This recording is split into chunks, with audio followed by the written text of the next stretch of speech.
लोकसभा निवडणुकीचं बिगुल वाजलं। 19 एप्रिल ते 1 जून या 7 टप्प्यामध्ये लोकसभेसाठी मतदान। 4 जूनला ठरणार केंद्रातलं नवीन सरकार। महाराष्ट्रात 19 एप्रिल ते 20 मे दरम्यान 5 टप्प्यात मतदान।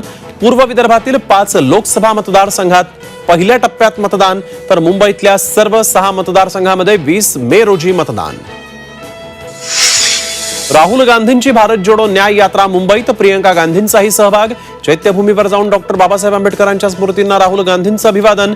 उद्या शिवाजी पार्कवर होणार समारोप सभा। शिंदे, फडणवीस आणि अजित पवारांची आज अमित शहांसोबत दिल्लीत बैठक। महायुतीतील जागावाटपाचा तिढा सुटण्याची शक्यता। शरद पवारांचा फोटो आणि नाव वापरणार नाही, अजित पवार गटाकडून सुप्रीम कोर्टामध्ये प्रतिज्ञापत्र सादर। सुप्रीम कोर्टात पुढील सुनावणी 19 मार्चला। आचारसंहितेआधी राज्य सरकारचा निर्णयांचा धडाका। रिक्षा टॅक्सी चालकांच्या कल्याणासाठी महामंडळाची स्थापना। सरकारी मालमत्ता विद्रुपीकरणासाठी 1 वर्ष कारावासाची तरतूद।